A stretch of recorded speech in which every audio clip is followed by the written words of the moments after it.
نوجوان آخر کم سوتے کیوں ہیں؟ یہ ایک بہت بڑا سوال ہے اور آج ہم اسی سوال کی تہہ تک پہنچیں گے ایک ریسرچ پیپر کی مدد سے۔ دیکھیں، یہ ایک ایسا سوال ہے جس سے ہم میں سے بہت سے لوگ گزرے ہوں گے۔ ہر وقت کی تھکن، نیند پوری نہ ہونا، خاص طور پر نوجوانوں کے لیے تو یہ جیسے ایک عالمی مسئلہ بن گیا ہے۔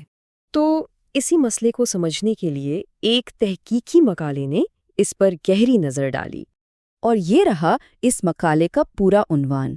اب دیکھیں، یہ عنوان خود ہی ایک پوری کہانی بیان کر رہا ہے۔ یہ ہمیں بتا رہا ہے کہ ریسرچرز نے اس معمے کو سلجھانے کے لیے کون سا راستہ چنا۔ چلیں تو پھر شروع کرتے ہیں۔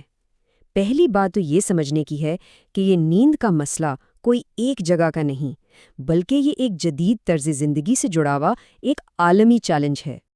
تو ہم کیا کریں گے؟ ہم اس عنوان کو ٹکڑوں میں توڑ کر دیکھیں گے، بالکل ایک جاسوس کی طرح جو کسی کیس کی تفتیش کر رہا ہو۔ ہر لفظ ایک سراغ ہے۔ تو اب دیکھتے ہیں کہ ریسرچرز نے کن خاص چیزوں پر اپنی توجہ مرکوز رکھی۔ عنوان میں جو پہلا سراغ ہمیں ملتا ہے نا، وہ ہے سگریٹ نوشی، یعنی پہلا شک سیدھا سگریٹ نوشی پر جاتا ہے۔ کیا واقعی یہ عادت نوجوانوں کی نیند اڑانے کی وجہ بن رہی ہے؟ یہی وہ مرکزی سوال ہے جس کے گرد یہ ساری تحقیق گھومتی ہے۔ سگریٹ نوشی اور نیند کا آخر تعلق کیا ہے؟ کیا سگریٹ میں موجود نکوٹین ہے جو نیند کے قدرتی سائیکل کو خراب کرتا ہے، یا پھر اس کے پیچھے کوئی اور نفسیاتی معاملہ ہے؟ اچھا، تو ایک سراغ تو ہو گیا سگریٹ نوشی، لیکن کہانی یہاں ختم نہیں ہوتی۔ دوسرا سراغ ہے ماحول، یعنی یونیورسٹی کی زندگی۔ تو اب ہمارے پاس دو الگ الگ چیزیں ہیں۔ ایک طرف ہے سگریٹ نوشی جو ایک ذاتی عادت ہے، دوسری طرف ہے یونیورسٹی کی زندگی جو ایک مشترکہ ماحول ہے، پریشر ہے، سٹریس ہے۔ ریسرچرز یہی دیکھنا چاہتے تھے کہ ان میں سے کون سی چیز زیادہ اثر ڈال رہی ہے، یا پر کہیں یہ دونوں مل کر تو نیند پر حملہ نہیں کر رہے۔ اب یہ تحقیق اور بھی مخصوص ہو جاتی ہے، کیونکہ یہ کسی عام آبادی پر نہیں بلکہ ایک خاص شہر کے خاص طلباء پر کی گئی ہے۔ تو سوال یہ ہے کہ صرف کراچی، پاکستان کی یونیورسٹی طلباء پر ہی کیوں توجہ دی گئی؟ مطلب اتنی بڑی دنیا میں صرف یہی گروپ کیوں؟ اس کی کچھ بہت دلچسپ وجوہات ہیں۔ دیکھیں، ایک تو یہ کہ یونیورسٹی کے طلباء پر پڑھائی کا ویسے ہی بہت دباؤ ہوتا ہے، پھر کراچی کا اپنا ایک الگ سماجی اور ثقافتی ماحول ہے۔ تو جب آپ ایک مخصوص گروپ پر تحقیق کرتے ہیں نا، تو آپ کو بہت گہرے اور واضح نتائج ملتے ہیں، اور ہو سکتا ہے کہ ان نتائج سے ہمیں پوری دنیا کے طلباء کے بارے میں کچھ اہم باتیں پتہ چلیں۔ تو آخر میں آئیے دیکھتے ہیں کہ یہ تحقیق کی کیسے گئی، یعنی یہ تقابلی تجزیہ یا کمپیریٹیو انالیسس ہوتا کیا ہے۔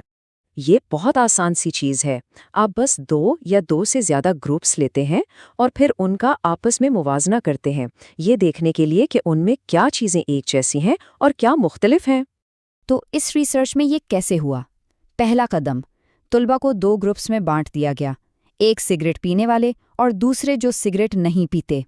دوسرا قدم، ہر گروپ اوسطاً کتنے گھنٹے سوتا ہے یہ ناپا گیا، اور تیسرا قدم، دونوں کے نتائج کا موازنہ کیا گیا۔ اور جو بھی نتیجہ نکلے گا وہ کچھ اس طرح کے چارٹ پر نظر آئے گا۔ اگر سگریٹ نوشی واقعی نیند کی دشمن ہے تو ان دونوں بارز کی اونچائی میں صاف فرق دکھائے گا۔ سوال یہ تھا کہ کیا سگریٹ پینے والوں کا بار چھوٹا ہوگا جو کم نیند کو ظاہر کرے؟